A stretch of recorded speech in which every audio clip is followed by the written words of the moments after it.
Stalin, el hombre que se forjó como el acero con el estudio de la teoría marxista-leninista, representa hoy el enemigo más encarnado del imperialismo mundial. Su satanización se da por los reaccionarios de todo tipo, al no perdonar la osadía de mantenerse fiel a la causa leninista de la revolución proletaria y por edificar el socialismo en la Unión Soviética. Es en la ciudad de Tiflis, Georgia, donde nació José Vissarionovich Djugashvili, Stalin, específicamente en la ciudad de Gori, el 21 de diciembre de 1879. Georgia es una de las naciones oprimidas por el zarismo en Rusia, donde se les prohibía hablar inclusive su lengua georgiana.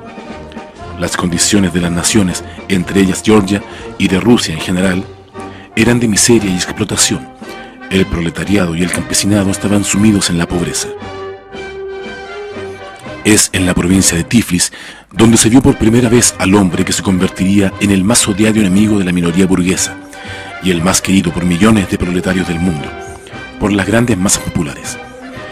Stalin era su seudónimo, que significa el hombre de acero, y desde sus inicios en la lucha revolucionaria se apegó al estudio del marxismo como la herramienta más avanzada de la humanidad para transformar la realidad que padecen los obreros y campesinos en el capitalismo.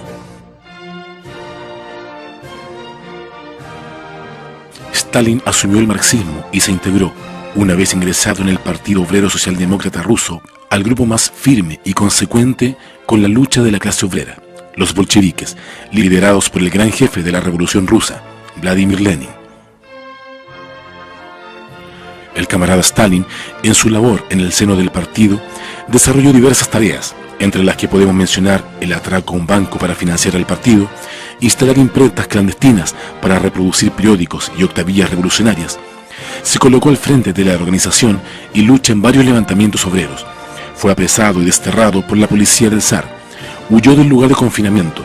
Trabajó arduamente en la clandestinidad, lo cual fue dándole a Stalin una condición de cuadro probado, tanto en la teoría como en la práctica, y fue convirtiéndose con la confianza de su gran guía político, Lenin, en un jefe del partido.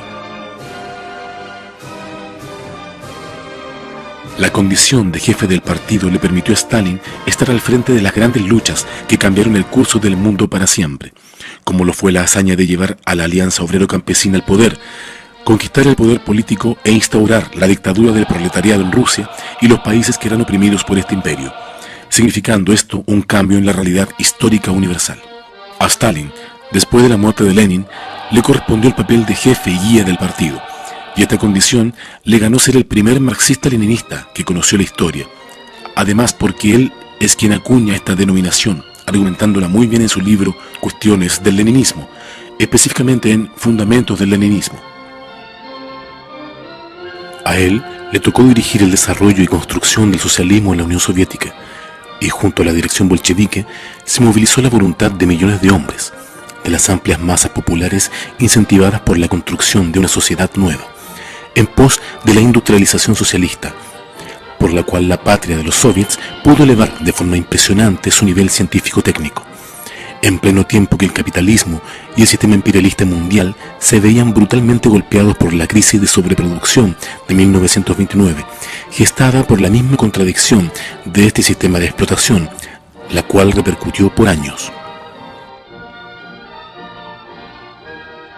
Es así como además, en los años 30, se empezó el proceso de colectivización del campo, donde la resistencia de los terratenientes, viejas lacras de la sociedad feudal del antiguo imperio ruso.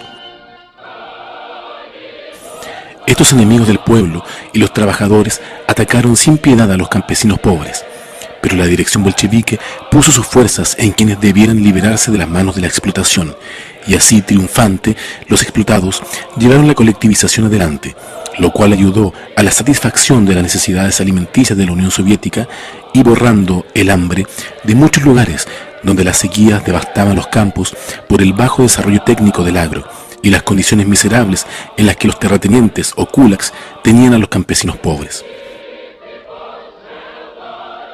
Un impresionante desarrollo social se veía en la Unión Soviética. La cultura florecía en todas partes. Los planes quinquenales para la agricultura e industria hacían que las cifras de producción avanzaran a tan gigantesco ritmo que la Unión Soviética pronto salió del atraso en el cual estaba sumida para transformarse en una potencia socialista próspera. los obreros, llenos de moral, crearon movimientos como el Stajanovista, lo cual le dio un impresionante vuelo a la producción socialista y en los grados de conciencia colectiva de los proletarios soviéticos. Sin duda, este periodo era la época dorada del socialismo, donde el camarada Stalin y la dirección bolchevique eran respetadas por sus méritos de dirección, por la certeza de las líneas trazadas en la construcción socialista y el avance en pos de la sociedad comunista.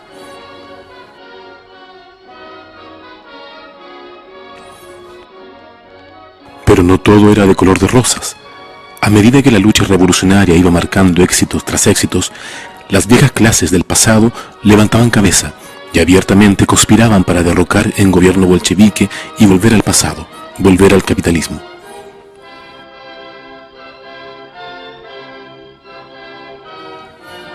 Cabe recordar que desde este periodo, la burguesía internacional no pudo perdonarle a Stalin y los bolcheviques estos méritos que llenaban de orgullo a los proletarios del mundo.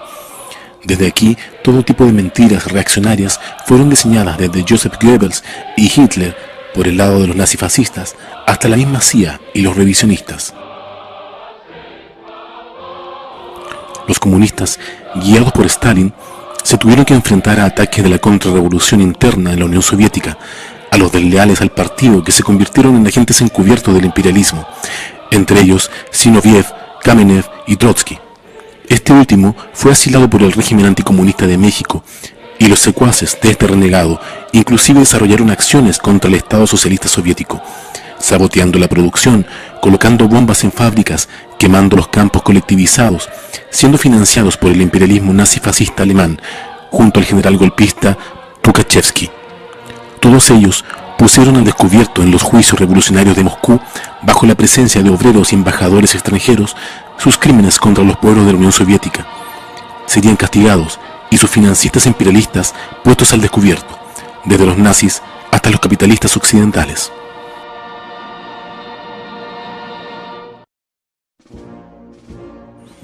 Stalin se enfrentó al ataque más despiadado del imperialismo contra la Unión Soviética durante el desarrollo de la Segunda Guerra Imperialista Mundial, para acabar con la revolución proletaria e instaurar el régimen nazi-fascista, que le costó a la Unión Soviética 800.000 comunistas, 27 millones de soviéticos en total.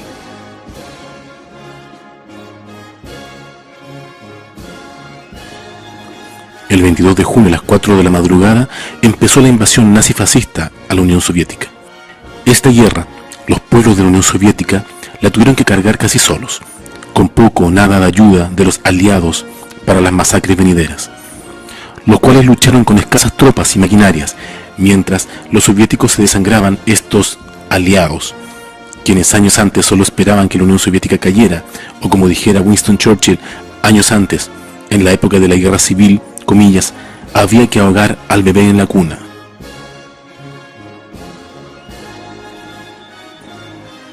Ayudaron a la Unión Soviética solo como buenos especuladores que eran, pues veían el coraje y lucha de los soldados rojos, de la fortaleza con que su dirección encaminaba a la victoria antifascista de los pueblos soviéticos.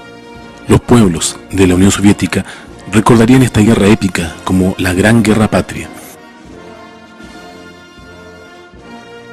por el gran costo que tuvieron que pasar en los 3 años, 10 meses y 18 días que duró este brutal conflicto para ellos.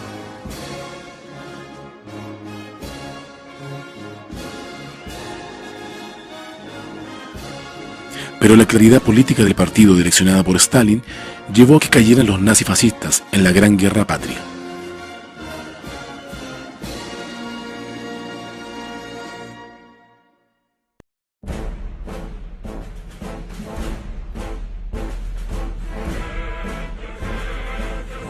Fue en la ciudad de Stalingrado donde finalmente culminó una de las batallas más grandes en defensa de las conquistas logradas por los proletarios soviéticos, donde el fascismo alemán fue aplastado por la patria soviética.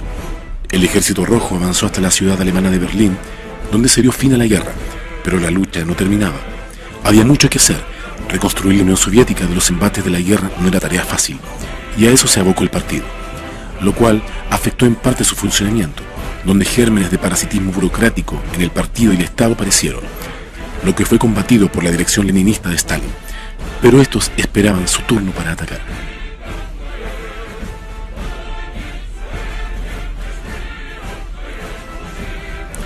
La Unión Soviética avanzó rápidamente en la construcción del socialismo y la solidificación de sus bases. La economía se recuperaba superando incluso las metas de lo planificado. Las filas del partido crecían cada vez más. El movimiento comunista internacional también crecía, ya que la Unión Soviética era el país anhelado por los proletarios de todos los países, y el respaldo del Partido Comunista de la Unión Soviética a las revoluciones proletarias en otros países fue muy importante.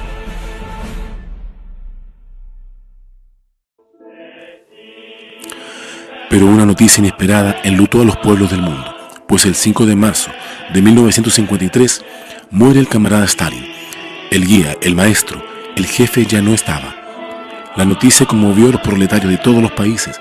Sin embargo, la fuerza y vigorosidad de emular su ejemplo estaba presente en los obreros, quienes con dedicación asumieron la tarea de superar el dolor por esta pérdida y avanzar por la principal causa que su jefe les enseñó: edificar el comunismo.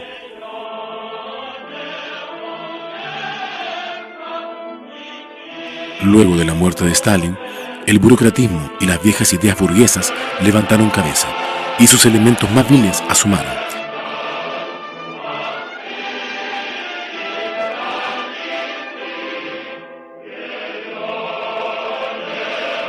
Estos camuflados en el partido se encarnaron en una camarilla revisionista que tomó las riendas del partido, traicionándolo y entregándose desde el 20º Congreso del PQS a la política imperialista para acabar primeramente con la imagen del gran líder y jefe, el camarada Stalin, promoviendo su satanización, pero siendo su verdadero objetivo acabar con la Unión Soviética y su ejemplo.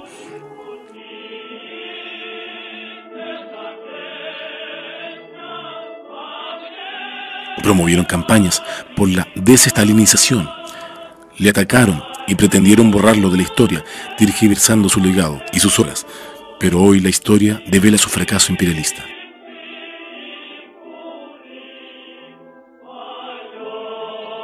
La política desarrollada por los traidores revisionistas, desde Khrushchev hasta Gorbachev, estaba dirigida esencialmente a acabar con la Unión Soviética, como en efecto lo lograron. El imperialismo desarrolló grandes campañas diciendo que el socialismo y el comunismo habían fracasado, que el fin de la historia y las ideologías había llegado, que el capitalismo se sobreponía por encima de cualquier sistema. Hoy vemos todo lo contrario. El socialismo y el comunismo se levantan. La histórica frase del camarada Marx, proletarios de todos los países unidos, está aún vigente, y el proletariado arrecia su lucha contra el capitalismo y los imperialistas.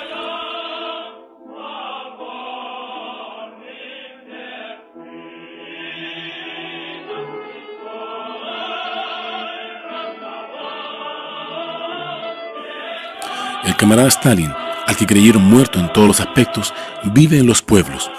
Sus retratos son levantados por las manos de los proletarios en las movilizaciones a escala mundial, desde Grecia hasta Venezuela, desde Rusia hasta Chile, y en todos los continentes revive el espíritu combativo de Stalin.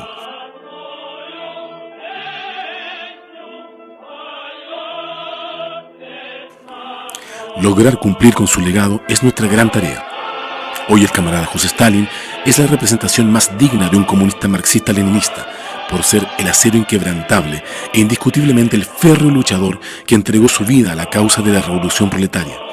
Stalin es el digno cuadro revolucionario, ejemplo a emular, y su legado vive y será defendido por los partidos comunistas revolucionarios que, victoriosos, llevarán más temprano que tarde a la clase proletaria, al poder político y al socialismo.